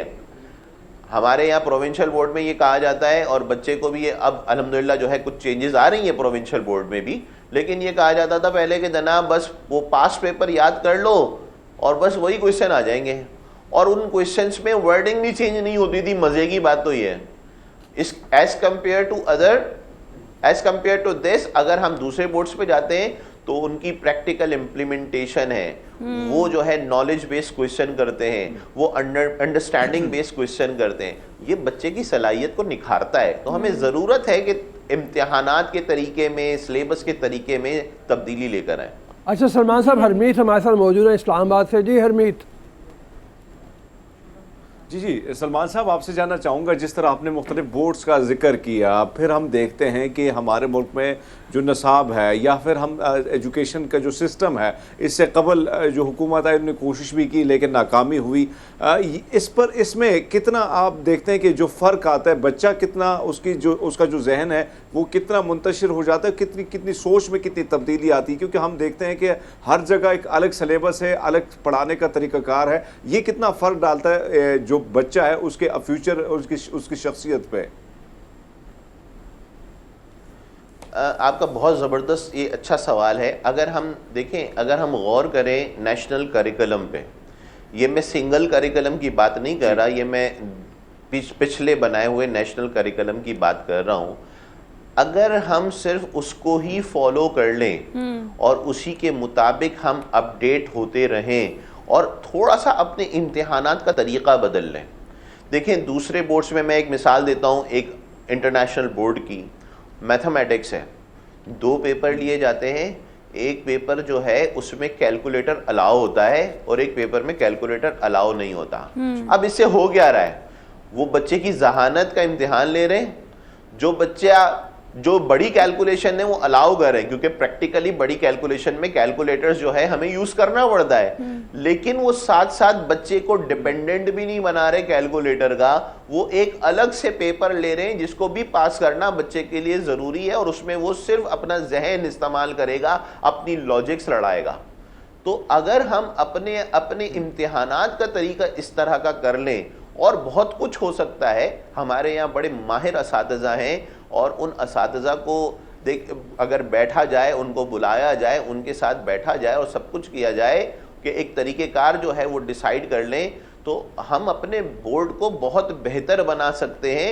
अब इसमें क्या होगा कि जैसे आपने कहा बच्चा मुंतशिर होता है, तो बच्चा तो मुंतशिर सर होगा, उसकी वजह यह है कि जब वो हमारा प्रोविंशियल बोर्ड पढ़ता है तो उसको कहा जाता है रट्टा लगाओ, और जब वो दूसरे बोर्ड में जाता है तो उसकी जहनी सलाहियत को चेक किया जाता है।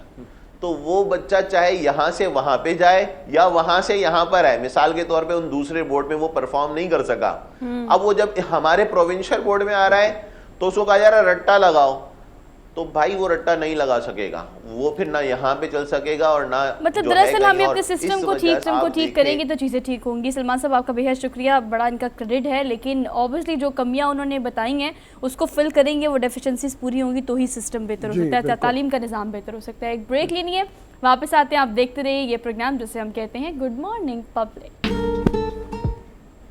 Welcome back after the break. मुझे लगता है कि अगर आप अभी उठें और अभी नाश्ता करने लगे तो ये बहुत गलत टाइम है। टाइमिंग्स अच्छी होनी चाहिए, खासतौर पर अगर आप सुबह, दोपहर और शाम के नाश्ते की बात करें या खाने की बात करें या डिनर की बात करें।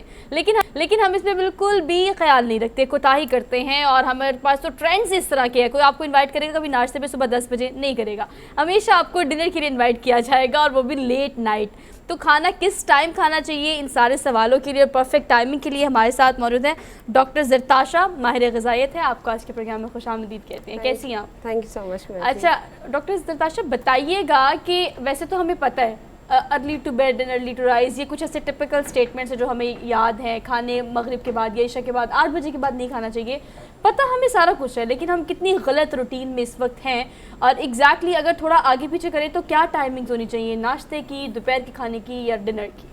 अच्छा, यूजुअली एज जैसा कि आपने बात की कि पता सब कुछ है, लेकिन हम फिर भी बहुत ज़्यादा अब्रप्ट रूटीन में आए हुए हैं। तो बेसिकली अर्ली टू बेड वाली बिल्कुल अच्छी एग्जांपल जो है वो आपने दी है कि जितना अर्ली हम मॉर्निंग नाश्ता करें उतना हमारे लिए अच्छा है, क्योंकि एक नेचुरली आपकी बॉडी के जो है वो साइकिल्स चल रहे हैं। तो आपका जो मेटाबॉलिज्म होता है बेसिकली वो बहुत मेन रोल प्ले करता है आपकी डाइजेशन के लिए, एब्जॉर्प्शन के लिए, उसके अलावा आपकी हेल्थ के लिए। अगर आप बहुत डिलेड नाश्ता करते हैं तो with the passage of time metabolism through out the day Aahista Aahista करके रिड्यूस होता रहता है। मेटाबॉलिज्म जितना ज़्यादा रिड्यूस हो जाएगा उतना आपको उस चीज़ का बेनिफिट नहीं मिलेगा। अगर हम स्पेसिफिकली टाइमिंग्स की बात करें तो अराउंड आपका सुबह 6 बजे से लेकर अराउंड 10 AM मैक्सिमम मेटाबॉलिज्म होता है आपका पीक के ऊपर, और उस पीक मेटाबॉलिज्म के अंदर जो ब्रेकफास्ट का टाइम है वो आपका 7 to 8 बेस्ट टाइमिंग्स होते हैं। और अंदाज़ा करें 7 से 8 की आप बात कर रही हैं, तो क्या नुकसान है इसका? फौरी सवाल मेरा आपसे ये है कि अगर आप 1 बजे नाश्ता कर रहे हैं, अगर आप 2 बजे नाश्ता कर रहे हैं, तो वो क्या तो फिर लंच हो गया ना। नाश्ता ही होता है सर, लोगों का तो नाश्ता होता है, लोग उठते जब 12 वो बजे फिर जाहिर है वो फिर दोपहर ये को कितना उसी- combine नुकसान हो देता है जाता जो आप लेट नाश्ता करते वैसे हैं? इसमें दो नुकसान उसके साथ होते हैं। फिर एक तो चाय भी पी लेते हैं, कहते हैं लंच हो पूरा हो गया, पूरा कोटा हाँ, पूरा चाय कर भी दिया। P low. अच्छा नताशा, आपसे जानना चाहूँगा, जी जी हरमीत, हम देखते हैं हॉस्टल कॉलेज में ये होता है कि हमें भी याद है कि भैया हम रात का खाना तो क्योंकि मेस में जो मिल जाता तो वो खा लेते थे, लेकिन उसके बाद फिर ये होता था कि अंडा पराठा खाना है, वही निकलना है, कोई चाय शाय पीनी है। तो आधी रात को ये खाने का जो रुझान है वो बढ़ रहा है। लाहौर में तो मैंने देखा अभी वो चल रहा है, लोग आधी रात तक जो है वो बैठे होते हैं। तो ये कितना नुकसानदेह है सेहत के लिए? ये सेहत के लिए बहुत ज़्यादा नुकसानदेह, क्योंकि जैसे अभी बात की हमने, जितना हम लोग रात में बहुत ज़्यादा खाना, बहुत हैवी मील लेने के आती हैं। लाहौर में ख़ास करके जितने भी कॉलेज गोइंग या यूनिवर्सिटी गोइंग है, क्योंकि उन्हें लेट नाइट स्टडी करनी होती है, तो वो बहुत हैवी मील रात में प्रेफर कर रहे होते हैं, जिसकी वजह से एक तो ग्लूकोज इंटॉलरेंस बहुत ज़्यादा बच्चों में हो रही है, छोटी छोटी एज के बच्चों में डायबिटीज़ डायग्नोज हो रही है। इसके अलावा फैट एक्यूमुलेशन बहुत ज़्यादा है, वेट गेन के इतने इश्यूज आ गए हैं, विद दैट हार्मोनल इम्बैलेंस होना स्टार्ट हो गया है। स्पेसिफिकली फीमेल्स की बात करूँ तो PCOS, ये जितनी भी हार्मोनल रिलेटेड बीमारी हैं वो बहुत ज़्यादा पीक आती जा रही है, क्योंकि हमारा मेटाबॉलिज्म बहुत ज़्यादा इफेक्ट हो रहा है। जितना लेट आप डाइनिंग करते जाएंगे, जितना लेट आप खाना खाते जाएंगे, उतना ज़्यादा ग्लूकोज इंसुलिन रेजिस्टेंस और ग्लूकोज इंटॉलरेंस, इन दोनों के चांसेस जो है वो इंक्रीज़ हो जाते हैं। और जितने ही चांसेस इंक्रीज़ होंगे उतना आपके अंदर जितने भी मेटाबॉलिक डिसऑर्डर्स हैं वो अपेयर होना स्टार्ट हो जाएंगे। नताशा, उसमें ये बताओ कि जो एक अंग्रेजी में वो कहते थे ना कि नाश्ता लाइक अ किंग, आपको खाना चाहिए, खूब खुल के खाओ, दोपहर मॉडरेट थोड़ा सा, और रात को पॉपर की तरह, यानी फकीर की तरह बिल्कुल थोड़ा सा। हमने बिल्कुल उसके उलट कर दिया, निहारियां हरीसे हम रात को खाते हैं और सुबह का नाश्ता फिर हमसे खाया नहीं जाता, कुछ भी लाइट कर दिया हम लोगों ने नाश्ता। इसका कितना नुकसान है? बेसिकली वही अगेन आ गया कि आपका जो ब्रेकफास्ट है ना वो मॉर्निंग में हैवी इसीलिए करने को कहा गया, क्योंकि जितना आप मॉर्निंग में हैवी नाश्ता करते हैं उतना आपका मेटाबॉलिज्म नॉर्मल रहता है। इवन रिसर्चेज ये बात प्रूव कर रही हैं कि आप जितना ज़्यादा कार्ब कंटेंट, बेसिकली हम कार्ब्स को बड़ा वो करते हैं क्योंकि उनसे ही सारी बीमारियाँ मेनली हो रही हैं प्रोड्यूस। तो कार्ब कंटेंट आप जितना मॉर्निंग में ज़्यादा लेंगे ना, उतना आप एक्टिव और हेल्दी लाइफस्टाइल स्पेंड करेंगे। सारा दिन आपने एक्टिवेशन करनी है, एक्टिवेशन करनी है, घूमते रहना, जितना चलना ज़्यादा है। आप कार्ब्स सुबह में लेंगे। लेकिन हम यूजुअली अनफॉर्चुनेटली हम लोग रात में ज़्यादा कार्ब्स ले रहे होते हैं, जिसकी वजह से हमारा स्लीप साइकिल बहुत ज़्यादा अब्रप्ट हो गया है, हमें नींद नहीं आती। हमारा होना ये चाहिए कि हम स्लीप साइकिल से at least 4 to 5 hours before bed time ले लें, अपना खाना इस्तेमाल कर लें अपने बेड टाइम से। लेकिन हम यूजुअली क्या कर रहे होते हैं, हम बेड टाइम जब हमारा होता है से 1 या 1.5 घंटे के पहले हम खाना खा रहे होते हैं, जिसकी वजह से कार्ब्स इंटॉलरेंस बॉडी में बढ़ती रह रही है, इंसुलिन रेजिस्टेंस आ जाती है, वेट गेन करता है, फैट एक्यूमुलेशन हो जाती है, बच्चों के अंदर नींद के मसले बहुत ज़्यादा पैदा हो गए हैं, और उसकी वजह से क्या होता है एंजाइटी और डिप्रेशन के केसेस जो है वो इंक्रीज अच्छा, हम होते जा रहे टाइमिंग्स हैं। की बात करें सरताशा, एक तो हम चले सुबह का नाश्ता कहते हैं अच्छा खाना चाहिए, हैवी, हम एक स्लाइस पर आ गए हैं क्योंकि हमें लगता है नाश्ता कम करना चाहिए, और जिससे भी डाइट प्लान लेना होता है या वेट कम करना होता है वो सबसे पहले नाश्ता स्किप करते हैं, जो कि मुझे लगता है बहुत गलत बात है। गलत है। लेकिन अब और भी ट्रेंड्स आ गए हैं, अब एक ब्रंच भी ऐड हो गया जो कि ऑलरेडी भी था। अगर इन बिटवीन आपके जो टाइम्स होते हैं, सुबह के नाश्ता, दोपहर का खाना और फिर डिनर, इसके दरमियान में जो मील लेना होता है वो क्या लिया जाए, कब लिया जाए, उसकी टाइमिंग्स क्या होनी चाहिए? अच्छा, ये जो स्नैकिंग के ऑप्शंस अब बीच में आ गए हैं, अब बेसिकली वो ऐड इसलिए किया गया है कि आप एक ही दफ़ा में बहुत ज़्यादा लार्ज मील लेने की बजाय आप स्मॉल और फ्रीक्वेंट मीलिंग्स पे आ जाएं। Okay. आप नाश्ता एक प्रॉपर लेकिन एक कंट्रोल्ड साइज़ में, पोर्शन साइज़ में, जितनी डाइटिशियन आपको अलाउ करती है अकॉर्डिंग टू बॉडी कंडीशन। उसके बाद स्नैकिंग, बेसिकली स्नैकिंग से ये होता है कि आपका सेटिस्फैक्ट्री लेवल अचीव हो जाता है, आप लंच में फिर बहुत ज़्यादा खाना कंज्यूम नहीं कर रहे होते, क्योंकि आपको लाइट सा जो है वो फीलिंग ऑफ फुलनेस अचीव हो जाती है। उसके लिए बेहतरीन है आप लो ग्लाइसेमिक पे आ जाए, उसमें आपके पास सीजनल फ्रूट्स जितने ऑप्शंस हैं, आप फ्रेश जूसेस प्रेफर कर सकते हैं, आप डेयरी की कोई चीज़, दूध, दही, salads, healthy salads, salad, fruit salads भी हो सकता है, और प्लेन और वेजिटेबल्स और चिक पीस सैलड जो है वो भी प्रेफर किया जा सकता है। सीजनल अगर हम बात करें तो आजकल सिट्टा, छली, अच्छा। कॉर्न्स बहुत ईजिली अवेलेबल हैं। जी हरमीत, जी जी जरदाशा, हम जब मैं अपने गांव की बात करूं, रऊफ साहब को भी ये चीज़ याद होगी, सुबह नाश्ता होता था, फिर 10 बजे की चाय जो है वो अभी मैं जाता हूं तो वो रिवाज है वहाँ का, सुबह लोग जल्दी उठते हैं, 3 टाइम की चाय जो है वो पी जाती थी, अभी ऐसा है। लेकिन अब हम शहरों की तरफ आ गए तो शहरों में हम ये रिवाज जो है, चाय का भी कल्चर जो है बहुत बढ़ता जा रहा है। इसके कितने नुकसानात हैं कि क्योंकि 1 कप से 2 कप से 3 कप से अब चीज़ें बहुत तेज़ी से बढ़ रही हैं, हर जगह कोई बैठता है तो चाय भी 2 कप मंगवा दो, 3 कप मंगवा दो, ये सिलसिला बढ़ता जाए, इसके बारे में आपका क्या ख्याल है?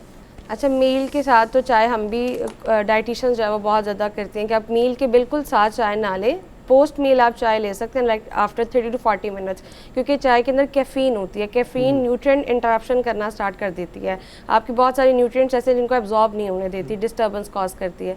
तो इसके लिए अगर हम खाने के साथ ले रहे हैं तो हम जितना भी मर्जी हैवी या अच्छा मील कंज्यूम कर लें, आपकी बॉडी को वो न्यूट्रिएंट्स नहीं मिल पा रहे होते जो उसको रिक्वायर्ड होते हैं।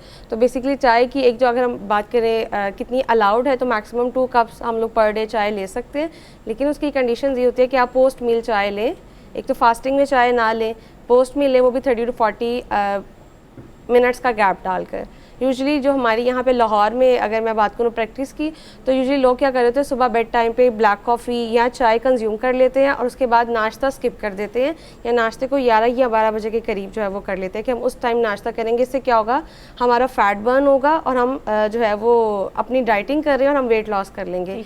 ये एक सबसे गलत प्रैक्टिस है जो हम लोग कर रहे होते हैं, क्योंकि कैफ़ीन आपकी डाइजेस्टिव सिस्टम को इफ़ेक्ट करती है, जिसकी वजह से मैल एब्जॉर्प्शन बहुत ज़्यादा हो रही है, और इसके अलावा digestive related issues, constipation, diarrhoea और बहुत सारे न्यूट्रिएंट एब्जॉर्प्शन जो है वो नहीं हो रहे होते, कभी भी नहीं जाना चाहिए। नाश्ते में मतलब अमूमन वो कहा जाता है कि जी आपने अगर 1 अंडा ले लिया है, 2 टोस्ट खा लिए हैं, और अगर साथ में और क्या बंदा लेके जो हेल्दी नाश्ता जिसको कहा जाए, यही काफ़ी है? ये डिपेंड करता है कि मतलब पर्सन टू पर्सन वेरी करती हैं ये चीज़ें कि आपको कितनी कैलोरीज रिक्वायर्ड हैं। अगर हम जनरली बात करें तो एग टोस्ट, उसके साथ आप पीनट बटर का कोई सोर्स और गुड फैट्स, वो आप पीनट बटर की सिचुएशन में उसमें फॉर्म में ले सकते हैं, या आप नट्स की फॉर्म में ले सकते हैं।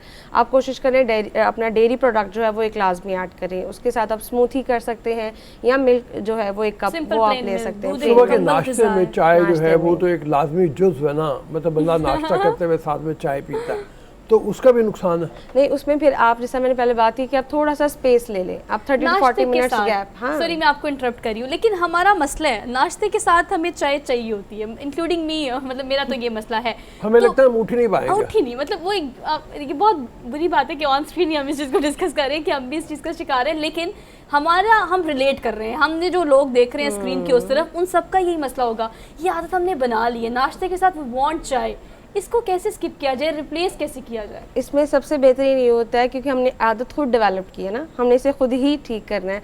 तो अगर आप सिर्फ 5 मिनट से स्टार्ट लें कि नाश्ता कर लिया, आफ्टर 5 मिनट्स आप उसको आहिस्ता आहिस्ता करके टाइम ड्यूरेशन को इंक्रीज़ करते जाएं टिल 30 मिनट्स। आप ये कर सकते हैं। यूजुअली ज़्यादा लोग इसलिए भी ब्रेकफास्ट के बिल्कुल बाद चाय पीते हैं, एक नींद का कुछ इस तरह का हमने किया कि हम जाग नहीं सकेंगे, और सेकेंडली होता है टाइमिंग्स नहीं होती, सुबह सुबह सबने ऑफिस जाना होता है, कॉलेजेस जाने होता है। तो उस कंडीशन में या तो हम कैरी कर सकते हैं चाय, तो वो रास्ते में हम यूज़ करें तो 5 to 10 या 15 मिनट्स का गैप आ ही जाएगा उस चीज़। अच्छा, हरमीत ने इस चीज़ को बहुत ओवरकम किया, याद है आपको सर? हमें बता रहे थे हरमीत की चाय मैंने छोड़ी है और चाय को स्किप करके मैं अब ग्रीन टी पे स्विच किया हूँ। तो हरमीत ने बड़ी मेहनत की। हरमीत अपनी ज़रा स्टोरी शेयर करें हमसे, हमें पता लगे जो लोग हमें देख रहे हैं वो कैसे चाय को छोड़ें, कैसे कम करें। जी बड़ा मुश्किल है, क्योंकि ज़ाहिर बात है कि चाय का इस्तेमाल वैसे भी हम लोग बहुत ज़्यादा करते हैं, जितने भी हमारे साफ़ी भाई हैं। लेकिन मुझे ना बड़ा ये लगा कि भैया चाय बड़ी ज़्यादा हो गई, अब अपने आप को भी मेंटेन रखना है, अपने आप को भी सेट रखना है, कम से कम स्क्रीन पे भी आना है। तो ग्रीन टी जो है मेरी लाइफ में एंट्री मारी है, तो बड़ा रिलैक्स उसके साथ। अभी शो में अगर बैठा भी होता हूँ तो बहुत सारे दोस्त पूछते भी रहते कितनी चाय आप पीते हैं, लेकिन बहरहाल ग्रीन टी की तरफ मैं समझता हूँ कि आना चाहिए। और वैसे डॉक्टर साहब इससे बेहतर वो मशवरा दे सकती हैं हम सबको। जी बिल्कुल, स्विचिंग एक बहुत अच्छी चीज़ है। आप टी से ग्रीन टी पे भी आ जाए, लेकिन ग्रीन टी भी न्यूट्रिएंट जो है उसको साथ इंटरेक्ट करती है, तो टाइम ऐड करना, स्पेस लेना बहुत रिक्वायर्ड है। और सेकेंडली आपके हाइड्रेशन स्टेटस, टी और ग्रीन टी, इन दोनों सिचुएशन में आपका हाइड्रेशन स्टेटस बहुत मैटर करता है। अगर आप सिर्फ ग्रीन टी और टीज़ पे आए हैं और आप पानी, प्लेन वाटर जो है वो प्रॉपर पूरा नहीं ले रहे, तो आपको एसिडिटी के चांसेस बहुत ज़्यादा इंक्रीज़ हो जाते हैं। मीन समटाइम ये चीज़ एसिडिटी से स्टार्ट होकर स्टमक अल्सर्स तक जो है वो जा सकती है। अच्छा, ये जी अमूमन लोग ये करते हैं कि वो दिन में जो चाय है उसमें भी, ग्रीन टी में भी 2-2 चम्मच चीनी डाल के पी रहे होते हैं। तो बगैर चीनी के चाय या ग्रीन टी पीना और चीनी के साथ पीना, इसमें फ़र्क क्या आ जाता है? चीनी डेफिनेटली प्लेन शुगर है, ग्लूकोज लेवल को इंक्रीज़ कर देती है, आपको इंस्टेंट तो वो देती है पावर कि आप फ्रेश एकदम के लिए फील करते हैं, लेकिन इन अ लॉन्ग रन आपके जाके क्या करती है, इंसुलिन लेवल की इंसुलिन रेजिस्टेंस कॉज करना स्टार्ट कर देती है अगर आप बहुत एक्सेसिव प्लेन शुगर का इस्तेमाल कर रहे हैं। तो उससे बचने के लिए, क्योंकि एकदम से आप शुगर कट ऑफ अपनी डाइट से नहीं कर सकते, जो बहुत ज़्यादा यूज़ टू हैं चीनी वाली चाय या मीठा खाने के, तो हम उनके लिए सजेशन ये देते हैं या तो आप आर्टिफिशियल स्वीटनर्स पे चले जाएं, सुकराल वगैरह वो आप इस्तेमाल कर सकते हैं, वो इंटरनेशनली अप्रूव्ड भी हैं और आपकी हेल्थ को इतना कॉम्प्रोमाइज़ नहीं कर रहे होते। सेकेंडली जो है, अगर नेचुरल सोर्सेज की हम बात करें तो हम स्विच करा देते हैं जैगरी या हनी के ऊपर। बेसिकली कैलोरीज और शुगर वो भी उतना प्रोवाइड कर रहे होते हैं, लेकिन उसकी कैलोरीज के साथ हमें एटलीस्ट कुछ मिनरल्स और विटामिन्स और न्यूट्रिएंट्स मिल जाते हैं जो हमारी हेल्थ के लिए अच्छे लेकिन ये सुकराल वगैरह भी कहते हैं एक हद तक एग्जैक्टली, एक उसके बाद ये मेमोरी लॉस होने लगता है जी बिल्कुल। तो हम सिर्फ स्विचिंग करवाने के लिए ना आहिस्ता आहिस्ता करके कट ऑफ करना वो भी होता है खत्म तमाम करना है, चीज़ों मतलब को। ताकि उसमें एग्जैक्टली, अच्छा, सिर्फ स्टार्टिंग में। दिन में आदमी के ये बहुत कहा जाता है कि मीट की एक मिकदार होनी चाहिए आपकी डाइट में, ये कितनी होनी चाहिए? अच्छा, मीट की अगर हम पोर्शन साइज की बात करें तो हम 3 to 5 आउंस पर डे में मीट जो है वो इस्तेमाल करने की रिकमेंडेशन किसी एक मील में मीट ले लें, किसी एक मील में, जिस तरह सुबह भी कोशिश करें हर मील में जो है वो आपके मीट का पोर्शन लाजमी ऐड हो। ब्रेकफास्ट में आप इन अ फॉर्म ऑफ कबाब या एग्स ले सकते हैं, और कोशिश करें जो सालन, और अगर हर मील में ना हो तो इकट्ठा एक मील में भी लिया जा सकता है। ब्रेकफास्ट बेहतरीन ऑप्शन है, ब्रेकफास्ट। लेकिन हम देखिए सर, हमारा प्रेफरेंस होती है डिनर में, हमारी प्रेफरेंस। तो ऑल दो ये पूरा का पूरा सिस्टम ही ख़राब है, जो कि आपके सिस्टम को इतना ख़राब कर देता है कि फिर हमारी लाइफ साइकिल और लाइफ ऑटोमेटिकली कम हो जाती है। तो थोड़ा ख्याल करें अपना, जान है तो जहान है, सेहत है तो सब कुछ है, तो स्विच करें, थोड़ी आदतें बदलें। थैंक यू सो मच जरदाशा, बहुत शुक्रिया, बड़ी अच्छी। कल टाइम से उठे, टाइम से नाश्ता करें, टाइम से दोपहर खाना खाएं, टाइम से रात का खाना खा के टाइम से सो जाएं, और हम मिलेंगे इंशाल्लाह आपसे कल। अपना बहुत सारा ख्याल रखिएगा। अल्लाह हाफिज़।